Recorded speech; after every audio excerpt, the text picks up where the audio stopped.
আসসালামু আলাইকুম, welcome back to my channel Akhi's recipes. আজকে আপনাদের সাথে শেয়ার করব চুলাই তৈরি খুব সহজ ডিমের ক্যারামেল পুডিং।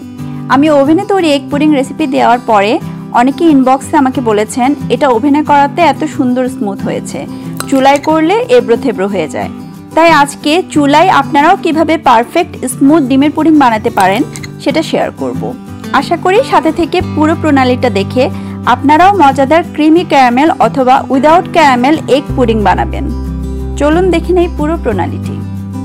প্রথমে তৈরি করে নিচ্ছি ক্যারামেল তৈরি করার জন্য এখানে একটা প্যান হাই হিটে গরম করে এর মধ্যে আমি দিয়ে দিচ্ছি 3 টেবিল চামচ পানি, 3 টেবিল চামচ চিনি দিয়ে খুব দ্রুত নাড়তে হবে। ক্যারামেলটা আপনারা যে কালার পছন্দ করেন সেই কালারই করবেন, আরও বেশিক্ষণ রাখলে আরও বেশি ডার্ক হবে। যারা ডার্ক পছন্দ করেন তাদের জন্য বলছি। এবার আমি ক্যারামেলটা ঢেলে নিচ্ছি যেই পাত্রে আমি পুডিংটা বসাবো সেখানে। ঢেলে নিয়ে এটা সেট হওয়ার জন্য রেখে দিব, ঠান্ডা হবে। এই ফাঁকে আমি তৈরি করে নিব পুডিংয়ের মেইন ব্যাটারটা।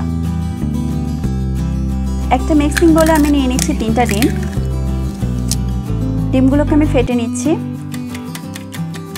ফেটে নেওয়ার পরে এর মধ্যে আমি দিয়ে দিচ্ছি 1 কাপ ঘন করে রাখা দুধ। 2 কাপ দুধকে জাল দিয়ে আমি 1 কাপ করে নিয়েছি। সাথে নিয়ে নিচ্ছি 8 আউন্স বা 1 কাপ কনডেন্স মিল্ক। আপনারা এখানে চাইলে চিনিও ইউজ করতে পারেন স্বাদ অনুযায়ী। সবগুলো উপকরণ খুব ভালোভাবে মিক্স করে নিতে হবে। ক্যারামেলটা জমে গিয়েছে, এখন এর মধ্যে আমরা মিশ্রণটা ঢেলে দিচ্ছি ছাঁকনি দিয়ে ছেঁকে যদি ঢালেন তাহলে কোনো রকম দানা যদি থাকে সেটা পুডিংয়ের মধ্যে যাবে না, স্মুথ হবে আপনাদের পুডিংটা। এখন একটা ফয়েল পেপার দিয়ে ঢেকে দিলাম।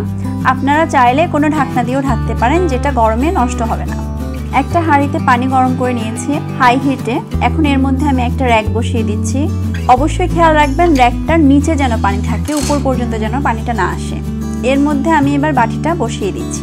বাটিটা বসিয়ে দিয়ে খুব ভালো করে ঢাকনা দিয়ে ঢেকে দিতে হবে। ঢাকনায় যদি কোনো ছিদ্র থাকে ছিদ্রটা অবশ্যই বন্ধ করে দিবেন। ফিরে আসলাম 30 মিনিট পর। আমি একটা স্টিক ঢুকিয়ে চেক করে নিচ্ছি। দেখুন স্টিকের মধ্যে কিছু লেগে নেই, খুব স্মুথভাবে বের হয়ে এসেছে, তার মানে পুডিংটা সম্পূর্ণ রেডি।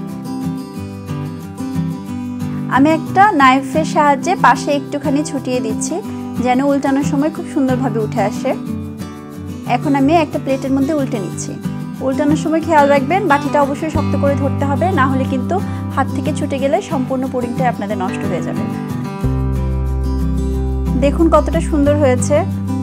আমার এই রেসিপি যদি পুরোপুরি আপনারা ফলো করেন বাসায় আপনারাও তৈরি করতে পারবেন এমন সুন্দর এগ পুডিং।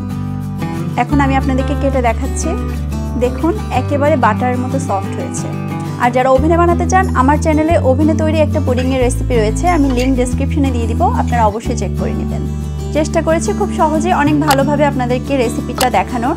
যদি এর পরেও কোনো প্রশ্ন থাকে আপনারা কমেন্টে জানাবেন, আমি প্রত্যেকটা কমেন্টেরই উত্তর দিই। ভালো থাকবেন সবাই, সুস্থ থাকবেন, সুন্দর থাকবেন। আবারও চলে আসবো অন্য কোনো রেসিপি নিয়ে। আল্লাহ হাফেজ।